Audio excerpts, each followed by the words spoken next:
ಎಲ್ಲಾ ಗೃಹಲಕ್ಷ್ಮಿಯರಿಗೂ ಕೂಡ ಒಂದು ಕಡೆಗೆ 12,000 ರೂಪಾಯಿ ಹಣ ಜಮೆ ಬಗ್ಗೆ ಒಂದು ಬಂಪರ್ ಸುದ್ದಿ ಬಂದಿದ್ರೆ ಮತ್ತೊಂದು ಹೊಸ ನಿಯಮವು ಕೂಡ ಶುರುವಾಗ್ತಾ ಇದೆ. ಬ್ಯಾಂಕ್ ಅಕೌಂಟ್ ಇದ್ದ ಗೃಹಲಕ್ಷ್ಮಿಯರು ವಿಡಿಯೋ ಪೂರ್ತಿಯಾಗಿ ನೋಡ್ಲೇಬೇಕು. ಯಾಕಂದ್ರೆ ಒಂದು ಇಂಪಾರ್ಟೆಂಟ್ ಅಪ್ಡೇಟ್, ಒಂದು ಬ್ರೇಕಿಂಗ್ ನ್ಯೂಸ್ ಕೂಡ ಗೃಹಲಕ್ಷ್ಮಿಯರಿಗೆ ಸದ್ಯಕ್ಕೆ ಬಂದಿರುವಂತದ್ದು.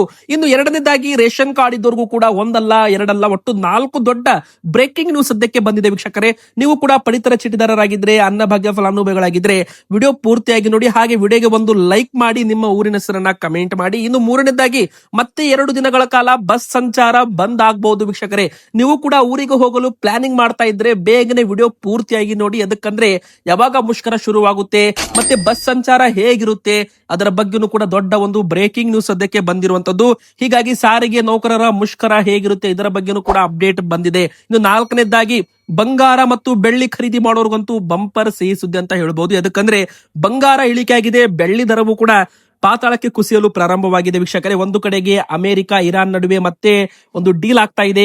ಮತ್ತೆ ರಷ್ಯಾದವರು ಕೂಡ ಮತ್ತೆ ಅಮೆರಿಕಾದಲ್ಲಿ ಡಾಲರ್ ಅಲ್ಲಿ ಟ್ರೇಡ್ ಮಾಡೋದಕ್ಕೆ ಮುಂದಾಗ್ತಾರೆ ಅಂತ ಹೇಳಲಾಗ್ತಾ ಇದೆ. ಹೀಗಾಗಿ ಬಂಗಾರ ಬೆಳ್ಳಿ ಮುಂದಿನ ಬರೋ ದಿನಗಳಲ್ಲಿ ಏರಿಕೆ ಇಳಿಕೆಯಲ್ಲಿ ಕಾಣಬಹುದು. ಅದೇ ಸದ್ಯಕ್ಕೆ ರೇಟ್ ಏನಾಗಿದೆ ಅದು ಕೂಡ ನೋಡೋಣ. ಮೊದಲಿಗೆ ಗೃಹಲಕ್ಷ್ಮಿ ಫಲಾನುಭವಿಗಳಂತೂ ಮಿಸ್ ಮಾಡದೆ ವಿಡಿಯೋಗೆ ಒಂದು ಲೈಕ್ ಮಾಡಿ, ನಿಮಗೆ ಒಂದು ಬಂಪರ್ ಸುದ್ದಿ ಅಂತಾನೆ ಹೇಳ್ಬಹುದು. ಹಾಗೆ ಎಲ್ಲಾ ಗೃಹಲಕ್ಷ್ಮಿಯರು ಕೂಡ ಕಮೆಂಟ್ ಮಾಡಿ, ನಿಮಗೂ ಕೂಡ 25 ಹಾಗೂ 26 2 ಕಂತು ಹಣ ಜಮೆ ಆಯ್ತಾ, ಎಸ್ ಆರ್ ನೋ ಎಂಬುದರ ಮೂಲಕ ಬೇಗನೆ ಕಮೆಂಟ್ ಮಾಡಿ. ಹಾಗೂ ನಿಮ್ಮ ಊರಿನ ಹೆಸರನ್ನು ಕೂಡ ಕಮೆಂಟ್ ಮಾಡಿ. ಹೌದು ವೀಕ್ಷಕರೇ, ಈಗಾಗಲೇ ಎಲ್ಲಾ ಗೃಹಲಕ್ಷ್ಮಿಯರಿಗೂ ಕೂಡ ಹಣ ಜಮೆ ಆಗೋದಕ್ಕೆ ಶುರುವಾಗಿದೆ. ನೀವು ಕೂಡ ಗೃಹಲಕ್ಷ್ಮಿ ಫಲಾನುಭವಿಗಳಾಗಿದ್ರೆ ಈ ವಿಡಿಯೋ ಮುಗಿದ ಬಳಿಕ ನಿಮ್ಮ ಒಂದು ಬ್ಯಾಂಕ್ ಖಾತೆಯನ್ನ ಚೆಕ್ ಮಾಡಿಕೊಳ್ಳಿ. ನಿಮಗೂ ಕೂಡ 25 ಕಂತು ಅಥವಾ 26 ಕಂತು ಹಣ ಜಮೆ ಆಗಿರುತ್ತೆ. ಯಾಕಂದ್ರೆ 2 ಕಂತು ಹಣವನ್ನ ಬಿಡುಗಡೆ ಮಾಡಿದ್ದೇವೆ. ಈಗಾಗಲೇ ಹಣ ಜಮೆ ಪ್ರಕ್ರಿಯೆ ಶುರುವಾಗಿದೆ, ಹಣ ಜಮೆ ಕೂಡ ಆಗ್ತಾ ಇದೆ. ಈಗಾಗಲೇ ಎಲ್ಲರಿಗೂ ಕೂಡ ಹಣ ಜಮೆ ಆಗಿದೆ ಅಂತ ಸಚಿವೆ ಲಕ್ಷ್ಮೀ ಹೆಬ್ಬಾಳ್ಕರ್ ಮೇಡಮ್ ಅವರು ಹೇಳಿದ್ದಾರೆ. ಇಲ್ಲಿವರೆಗೂ 48,000 ರೂಪಾಯಿ ಅಲ್ಲ, ನಾವು 52,000 ರೂಪಾಯಿ ಹಣವನ್ನ ಕೊಟ್ಟಿದ್ದೇವೆ ಅಂತಾನು ಕೂಡ ಸಚಿವೆ ಲಕ್ಷ್ಮೀ ಹೆಬ್ಬಾಳ್ಕರ್ ಮೇಡಮ್ ಅವರು ಘೋಷಣೆ ಮಾಡಿದ್ದಾರೆ. ಹಾಗಾದ್ರೆ 26 ಕಂತು ಹಣ ಜಮೆ ಆಗಿದೆ ಅಂತ ಸಚಿವೆಯವರು ಒಂದು ಹೇಳಿಕೆಯನ್ನ ಕೊಟ್ಟಿರುವಂತದ್ದು. ವೀಕ್ಷಕರೇ, ಸೊ ನೀವು ಕೂಡ ಗೃಹಲಕ್ಷ್ಮಿ ಫಲಾನುಭವಿಗಳಾಗಿದ್ರೆ, ಮೊದಲಿನಿಂದ ಈ ಒಂದು ಯೋಜನೆಯಲ್ಲಿ ನೀವು ಪಾಲುದಾರರಾಗಿದ್ರೆ ಬೇಗನೆ ನಿಮ್ಮ ಒಂದು ಅಕೌಂಟ್ಗೆ 52,000 ರೂಪಾಯಿವರೆಗೂ ಹಣ ಬಂದಿದೆಯಾ ಅಥವಾ 50,000 ರೂಪಾಯಿ ಹಣ ಬಂದಿದೆಯಾ ಚೆಕ್ ಮಾಡಿಕೊಳ್ಳಿ. ಒಂದು ವೇಳೆ 50,000 ರೂಪಾಯಿ ಆಗಿದ್ರೆ ಇನ್ನು 26ನೇ ಕಂತು ನಿಮಗೆ ಬರೋದು ಬಾಕಿ ಇದೆ ಅಂತ ಅರ್ಥ. ಒಂದು ವೇಳೆ ನಿಮಗೆ 52,000 ರೂಪಾಯಿ ಜಮೆ ಆಗಿದ್ರೆ ನಿಮಗೆ 26 ಕಂತು ಹಣ ಜಮೆ ಆಗಿದೆ ಅಂತ ಅರ್ಥ.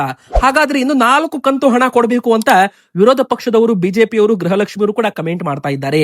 ಹೌದು ವೀಕ್ಷಕರೇ, ಈ ಯೋಜನೆ ಶುರುವಾಗಿ ಜನವರಿ ತಿಂಗಳಿಗೆ, ಈ ವರ್ಷದ ಜನವರಿ ತಿಂಗಳಿಗೆ ಒಟ್ಟು 30 ಕಂತಾಗುತ್ತೆ. ಹಾಗಾದ್ರೆ ಸರ್ಕಾರ 4 ತಿಂಗಳ ಹಣ ಲೇಟ್ ಆಗಿ ಕೊಡ್ತಾ ಇದೆಯಾ ಅಥವಾ 3 ತಿಂಗಳು ಗೃಹಲಕ್ಷ್ಮಿ ಹಣ ಹಿಂದಕ್ಕೆ ಓಡ್ತಾ ಇದೆಯಾ ಅಂತ ಪ್ರಶ್ನೆ ಕೂಡ ಬರ್ತಾ ಇದೆ. ವೀಕ್ಷಕರೇ, ಈಗಾಗಲೇ ಫೆಬ್ರವರಿ ಮತ್ತು ಮಾರ್ಚ್ ತಿಂಗಳದ್ದು ಏನು ಬಾಕಿ ಇದೆ ನೋಡಿ, ಅದನ್ನು ಕೂಡ ಕೊಟ್ಟಿದ್ದೇವೆ, ಅಂದ್ರೆ ಅದನ್ನ ಈಗ ಬಿಡುಗಡೆ ಮಾಡಿದ್ದೇವೆ ಅಂತ ಸಚಿವೆ ಲಕ್ಷ್ಮೀ ಹೆಬ್ಬಾಳ್ಕರ್ ಮೇಡಮ್ ಅವರು ಘೋಷಣೆ ಮಾಡಿದ್ದಾರೆ. ಆದ್ರೂ ಕೂಡ ವಿರೋಧ ಪಕ್ಷದವರು ಬಾಕಿ ಇರೋ ಹಣವನ್ನು ಕೂಡ ಬಿಡುಗಡೆ ಮಾಡಿ ಅಂತ ಆಗ್ರಹಿಸ್ತಾ ಇದ್ದಾರೆ.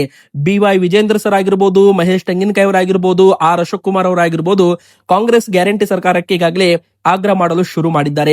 ಎಲ್ಲ ಒಂದು ಬಾಕಿ ಹಣವನ್ನ ಬಿಡುಗಡೆ ಮಾಡ್ತೀವಿ ಹಂತ ಹಂತವಾಗಿ ಅಂತ ಸಚಿವೆ ಲಕ್ಷ್ಮೀ ಹೆಬ್ಬಾಳ್ಕರ್ ಮೇಡಮ್ ಅವರು ಕೂಡ ಹೇಳಿಕೆ ಕೊಟ್ಟಿದ್ದು, ಎಲ್ಲಾ ಗೃಹಲಕ್ಷ್ಮಿಯರ ಅಕೌಂಟ್ಗೆ ಈಗ ಹಣ ಬರೋದಕ್ಕೂ ಕೂಡ ಶುರುವಾಗಿದ್ದು ಒಂದು ಕಡೆಗೆ ಸಿಹಿ ಸುದ್ದಿ ಅಂತ ಹೇಳ್ಬಹುದು. ವೀಕ್ಷಕರೇ, ಈಗ ಫೆಬ್ರವರಿ ಮತ್ತು ಮಾರ್ಚ್ ತಿಂಗಳದ್ದು ಹಣ ಬಿಡುಗಡೆ ಆಗಿದೆ ಅಂದ್ರೆ ಅಕ್ಟೋಬರ್, ನವೆಂಬರ್, ಡಿಸೆಂಬರ್ ತಿಂಗಳದ್ದು ಹಣ ಯಾವಾಗ ಕೊಡ್ತೀರಾ ಅಂತ ಈಗಾಗಲೇ ಒಂದು ಪ್ರಶ್ನೆ ಕೂಡ ಬರ್ತಾ ಇದೆ. ಮತ್ತೆ ಜನವರಿ ತಿಂಗಳದ್ದು ಕೂಡ ಬಾಕಿ ಇದೆ ಅಂತಾನು ಕೂಡ ಇಲ್ಲಿ ಹೇಳಲಾಗ್ತಾ ಇದೆ. ಹಾಗಾದ್ರೆ ಇನ್ನು 8,000 ರೂಪಾಯಿ ಹಣ ಯಾವಾಗ ಬರುತ್ತೆ ಅದು ಕಾದು ನೋಡ್ಬೇಕಾಗುತ್ತೆ. ವೀಕ್ಷಕರೇ, ಸರ್ಕಾರದಿಂದ ಅಧಿಕೃತವಾಗಿ ಅಪ್ಡೇಟ್ ಇನ್ನು ಕೆಲವೇ ದಿನಗಳಲ್ಲಿ ಬರಲಿದೆ. ಈಗ ಬಜೆಟ್ ಕೂಡ ಶುರುವಾಗುತ್ತೆ.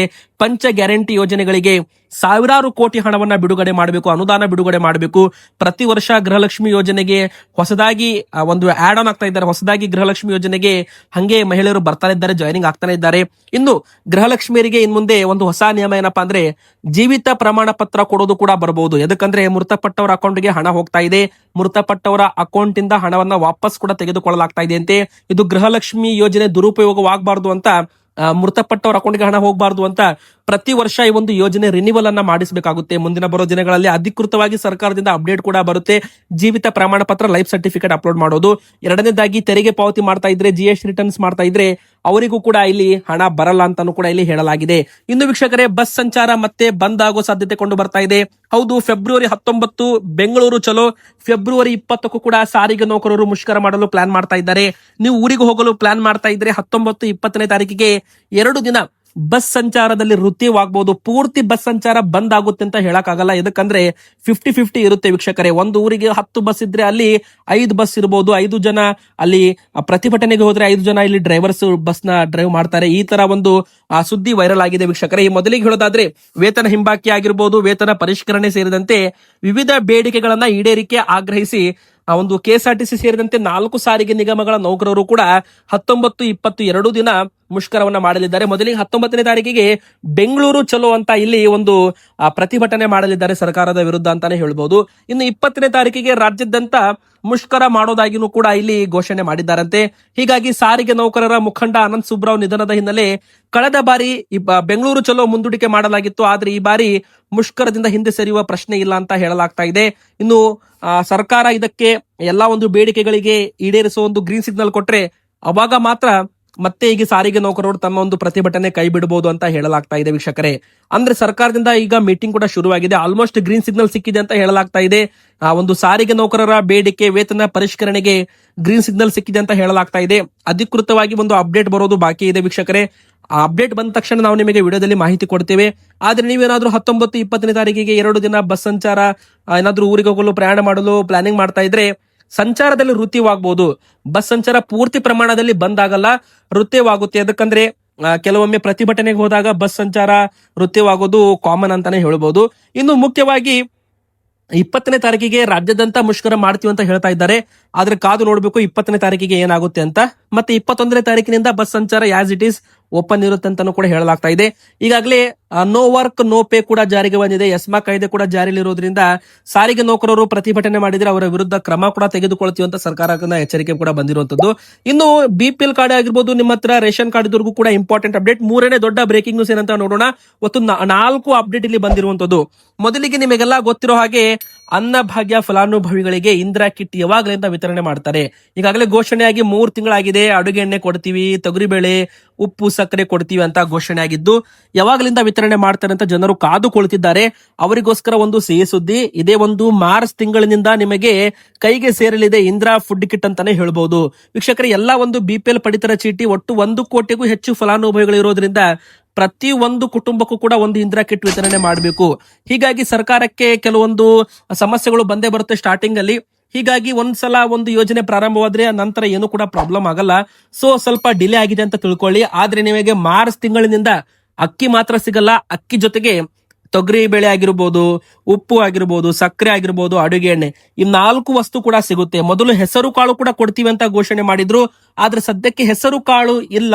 ಅದಕ್ಕಾಗಿ ಹೆಸರು ಕಾಳು ಇಲ್ಲ ಅಂದ್ರೆ ಹೆಸರು ಕಾಳಿನ ಬದಲಾಗಿ ತೊಗರಿ ಬೇಳೆಯನ್ನ ಕೊಟ್ಟು ಸಮ ಮಾಡ್ತೀವಿ, ಅಂದ್ರೆ ಟ್ಯಾಲಿ ಮಾಡ್ತೀವಿ ಅಂತಾನು ಕೂಡ ಒಂದು ಹೇಳಿಕೆಯನ್ನ ಕೊಟ್ಟಿರುವಂತದ್ದು ವೀಕ್ಷಕರೇ. ಹೆಚ್ಚುವರಿ ತೊಗರಿ ಬೇಳೆ ಸಿಗುತ್ತೆ ಹೆಸರು ಕಾಳು ಬದಲಾಗಿ. ಮತ್ತೆ ಅಕ್ಕಿ ಜೊತೆಗೆ ನಿಮಗೆ ತೊಗರಿ ಬೇಳೆ ಸಿಗುತ್ತೆ, ಉಪ್ಪು, ಸಕ್ಕರೆ, ಅಡುಗೆ ಎಣ್ಣೆ ಕೂಡ ಸಿಗ್ತಾ ಇದೆ. ಇದು ಒಂದು ಬಂಪರ್ ಸುದ್ದಿ. ಎರಡನೇದಾಗಿ ಅನ್ನ ಸುವಿಧಾ ಯೋಜನೆಯಡಿಯಲ್ಲಿ 75 ವರ್ಷ ಮೇಲ್ಪಟ್ಟ ಹಿರಿಯ ನಾಗರಿಕರಿಗೆ ಮನೆ ಬಾಗಿಲಿಗೆ ಪಡಿತರ ವ್ಯವಸ್ಥೆ ಕಲ್ಪಿಸುವ ಒಂದು ಹೊಸ ಯೋಜನೆ ಕೂಡ ಜಾರಿಗೆ ಬಂದಿದೆ. ಒಮ್ಮೆ ಬಾರಿ ನ್ಯಾಯಬೆಲೆ ಅಂಗಡಿಗೆ ಹೋಗಿ 75 ವರ್ಷ ಮೇಲ್ಪಟ್ಟ ಹಿರಿಯ ನಾಗರಿಕರು ಈ ಯೋಜನೆ ಅಡಿಯಲ್ಲಿ ಹೆಸರು ನೋಂದಾಯಿಸಬೇಕು. ಇನ್ನು 3ನೇದಾಗಿ ಸಾವಿರಾರು ಲಕ್ಷಾಂತರ ಕಾರ್ಡುಗಳು ರದ್ದಾಗ್ತಾ ಇದ್ದಾವೆ. BPL ಕಾರ್ಡು ITR ಅಂದ್ರೆ ಇನ್ಕಮ್ ಟ್ಯಾಕ್ಸ್ ತೆರಿಗೆ ಪಾವತಿ ಮಾಡ್ತಾ ಇದ್ದಾರೆ ಮಕ್ಕಳು. ತಂದೆ ತಾಯಿಗಳ ಒಂದು BPL ಕಾರ್ಡ್ ರದ್ದಾಗ್ತಾ ಇದೆ. ಏನಾಗಿದೆ ಅಂದ್ರೆ ಗ್ರಾಮೀಣ ಭಾಗದಲ್ಲಿ, ಹಳ್ಳಿಯಲ್ಲಿ ಆಗಿರ್ಬೋದು, ಮಕ್ಕಳು ಬೇರೆ ಕಡೆಗೆ ಸಿಟಿಯಲ್ಲಿ ವರ್ಕ್ ಮಾಡ್ತಾ ಇರ್ತಾರೆ, ತೆರಿಗೆ ಪಾವತಿ ಮಾಡ್ತಾ ಇರ್ತಾರೆ, ಸರ್ಕಾರಕ್ಕೆ GST ರಿಟರ್ನ್ಸ್ ಮಾಡ್ತಾ ಇರ್ತಾರೆ. ಆದ್ರೆ ತಂದೆ ತಾಯಿಯವರ BPL ಕಾರ್ಡ್ ರದ್ದಾಗಿದೆ ಊರಲ್ಲಿ. ಹೀಗಾಗಿ ಇದರ ಬಗ್ಗೆ ಒಂದು ಪರಿಶೀಲನೆ ಮಾಡಿ ನಿರ್ಧಾರ ತಗೋತೀವಿ, ಏನು ಕೂಡ ತೊಂದರೆ ಆಗದಂತೆ ಅಂತ ಸಚಿವರು KH ಮುನಿಯಪ್ಪ ಅವರು ಭರವಸೆ ಕೊಟ್ಟಿದ್ದಾರೆ. ಮುಂದಿನ ಬರೋ ದಿನಗಳಲ್ಲಿ ಇದು ಘೋಷಣೆ ಆದ್ರೆ ಸಾವಿರಾರು ಕಾರ್ಡು ರದ್ದಾಗಿದ್ದು ವಾಪಸ್ BPL ಚೀಟಿಯಾಗಿ ಮರಳಬಹುದು. ಈಗಾಗಲೇ ತುಂಬಾ ಜನರಿಗೆ BPL ಕಾರ್ಡ್ ಕಳೆದುಕೊಂಡಿದ್ದಾರೆ. ಬ್ಯಾಂಕ್ ಅಕೌಂಟ್ ಅಲ್ಲಿ ತುಂಬಾ ಲಕ್ಷಾಂತರ ರೂಪಾಯಿ ಟರ್ನ್ ಓವರ್ ಮಾಡಿದವರ ಒಂದು BPL ಕಾರ್ಡು ಕೂಡ APL ಕಾರ್ಡ್ ಆಗಿ ವರ್ಗಾವಣೆ ಆಗಿದೆ. ಈ ಒಂದು ಇನ್ಕಮ್ ಲಿಮಿಟ್ 1,20,000 ರೂಪಾಯಿದ್ದು 1,60,000 ರೂಪಾಯಿಗೆ ಏರಿಕೆ ಮಾಡಬೇಕು ಅಂತಾನು ಕೂಡ ಒಂದು ಯೋಚನೆ ನಡೀತಾ ಇದೆ. ಮುಂದಿನ ಬರೋ ದಿನಗಳಲ್ಲಿ ಅಧಿಕೃತ ಅಪ್ಡೇಟ್ ಬಂದ ಮೇಲೆ ಹೇಳಿಕೆ ಕೊಡ್ತೀವಿ ವೀಕ್ಷಕರೇ. ಬನ್ನಿ ಈಗ ಬಂಗಾರ ಮತ್ತು ಬೆಳ್ಳಿ ದರದ ಬಗ್ಗೆನೂ ಕೂಡ ದೊಡ್ಡ ಒಂದು ಬ್ರೇಕಿಂಗ್ ಸದ್ಯಕ್ಕೆ ಬರ್ತಾ ಇದೆ.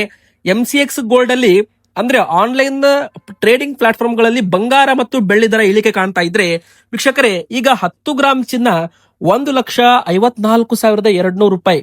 ಕಳೆದ ಒಂದು ವಾರದ ಹಿಂದೆ 1,60,000 ರೂಪಾಯಿ ಇತ್ತು. ಕಳೆದ 20 ದಿನಗಳ ಹಿಂದೆ 1,80,000 ರೂಪಾಯಿ ಆಗಿತ್ತು. ಆದ್ರೆ 20 ದಿನಗಳಲ್ಲಿ ಬಂಗಾರದ ಬೆಲೆ ಇಳಿಕೆಯಾಗಿ ಈಗ 1,54,200 ರೂಪಾಯಿ ಅಂತಾನು ಕೂಡ ಇಲ್ಲಿ ಹೇಳಲಾಗ್ತಾ ಇದೆ. ಅಂದ್ರೆ ಬಂಗಾರದ ಬೆಲೆಯಲ್ಲಿ ಇಳಿಕೆ ಆಗ್ತಾ ಇದ್ದದ್ದು ಒಂದು ಕಡೆಗೆ ಸಿಹಿ ಸುದ್ದಿ. ಆದ್ರೆ US ಅಂದ್ರೆ ಅಮೆರಿಕ ಮತ್ತು ಇರಾನ್ ನಡುವೆ ಏನೋ ಒಂದು ಮಾತುಕತೆ ನಡೀತಾ ಇದೆ, ಯುದ್ಧದ ಬಗ್ಗೆ ಆಗಿರ್ಬೋದು ಅಥವಾ ಬೇರೆ ಬೇರೆ ದೇಶದ ಒಂದು ಜಿಯೋ ಪೊಲಿಟಿಕಲ್ ಟೆನ್ಷನ್ಸ್ ಅಂತ ನಾವು ಕರಿತೀವಿ. ಇನ್ನು ಎರಡನೇದಾಗಿ ರಷ್ಯಾದವರು US ನಲ್ಲಿ ಟ್ರೇಡ್ ಮಾಡಲ್ಲ, ಅಂದ್ರೆ ಡಾಲರ್ಸ್ ಅಲ್ಲಿ ನಾವು ಟ್ರೇಡ್ ಮಾಡಲ್ಲ. US ಯುಕ್ರೇನ್ ಯುದ್ಧ ನಡೆದಾಗ ಈ ತರ ಒಂದು ಘೋಷಣೆ ಆಗಿತ್ತು, ನಾವು ಗೋಲ್ಡ್ ಆಗಿರ್ಬೋದು US ನ ಒಂದು ಡಾಲರ್ ಅಲ್ಲಿ ಟ್ರೇಡ್ ಮಾಡಲ್ಲ ಅಂತ ಹೇಳಿದಾಗ ಬಂಗಾರದ ಬೆಲೆಯಲ್ಲಿ ಭಾರಿ ಒಂದು ಏರಿಕೆ ಆಗಿತ್ತು ವೀಕ್ಷಕರೇ. ಆದ್ರೆ ಈಗ ರಷ್ಯಾದವರು ಮತ್ತೆ ಉಲ್ಟಾ ಹೊಡೆದಿದ್ದಾರೆ. ರಷ್ಯಾದವರು ಈಗ ಮತ್ತೆ ಡಾಲರ್ಸ್ ಅಲ್ಲಿ, ಅಮೆರಿಕನ್ ಡಾಲರ್ಸ್ ಅಲ್ಲಿ ಟ್ರೇಡ್ ಮಾಡ್ತೀವಿ ಅಂತಾನು ಕೂಡ ಹೇಳ್ತಾ ಇದ್ದಾರೆ. ಸೊ ಮತ್ತೆ ಬಂಗಾರದ ಬೆಲೆ ಇಳಿಕೆ ಆಗ್ಬಹುದು ಅಂತ ಒಂದು ತಜ್ಞರ ಲೆಕ್ಕಾಚಾರ ಇದೆ. ಆದ್ರೆ ಇನ್ನೂ ಕೂಡ ಅಧಿಕೃತ ಅಪ್ಡೇಟ್ ಇನ್ನೂ ಕೂಡ ಬಂದಿಲ್ಲ. ಸೊ ರಷ್ಯಾದವ್ರು ಏನಾದ್ರು ತಮ್ಮ ಒಂದು ಬಂಗಾರವನ್ನ ಎಕ್ಸ್ಪೋರ್ಟ್ ಮಾಡೋದಾಗಿರ್ಬೋದು ಈ ತರ ಒಂದು ಘೋಷಣೆ ಮಾಡಿದ್ರೆ ಅವಾಗ ಬಂಗಾರದ ಬೆಲೆ ಇಳಿಕೆ ಆಗುತ್ತೆ ಅಂತ ಹೇಳ್ಬಹುದು. ಸದ್ಯಕ್ಕೆ ಅಧಿಕೃತ ಅಪ್ಡೇಟ್ ಇಲ್ಲ. ಎಲ್ಲ ಕೂಡ ಇಂಟರ್ನ್ಯಾಷನಲ್ ಮಾರ್ಕೆಟ್ ಮೇಲೆ ಡಿಪೆಂಡ್ ಆಗಿದೆ, ಬಂಗಾರ ಮತ್ತು ಬೆಳ್ಳಿ ದರ ಅಂತಾನೆ ಹೇಳ್ಬಹುದು. ಮತ್ತೆ ಇಲ್ಲಿ ಬಂಗಾರದ ಬೆಲೆ ಇಳಿಕೆ ಆಗುತ್ತೆ ಅಂದ್ರೆ ಇನ್ನೂ ಕಳೆದ ಒಂದು ತಿಂಗಳಿನಿಂದ ನೋಡ್ತಾ ಇದ್ರೆ ಬಂಗಾರ ಬೆಲೆ ಇಳಿಕೆ ಆಗ್ತಾ ಇದೆ. ಮುಂದಿನ ಬರೋ ದಿನಗಳಲ್ಲಿ ಏನಾಗುತ್ತೆ ಕಾದು ನೋಡಬೇಕು. ಇನ್ನು ಬೆಳ್ಳಿ ಕೂಡ 1 ಕೆಜಿಗೆ ಮತ್ತೆ 5,000 ರೂಪಾಯಿ ಕುಸಿತ ಆಗೋದ್ರ ಮೂಲಕ 2,60,000 ರೂಪಾಯಿದ್ದು 2,55,000 ರೂಪಾಯಿ 1 ಕೆಜಿಗೆ ಆಗಿದೆ. ಇವತ್ತಿಗೆ ಇಷ್ಟ ಆಗಿತ್ತು. ನಿಮ್ಮ ಪ್ರಕಾರ 10 ಗ್ರಾಮ್ ಚಿನ್ನ 1 ಕೆಜಿ ಬೆಲೆ ಎಷ್ಟಾಗಬೇಕು ಕಮೆಂಟ್ ಮಾಡಿ, ಲೈಕ್ ಮಾಡಿ, ಶೇರ್ ಮಾಡಿ, ಹಾಗೆ ನಮ್ಮ ಚಾನಲ್ಗೆ ಸಬ್ಸ್ಕ್ರೈಬ್ ಆಗಿ.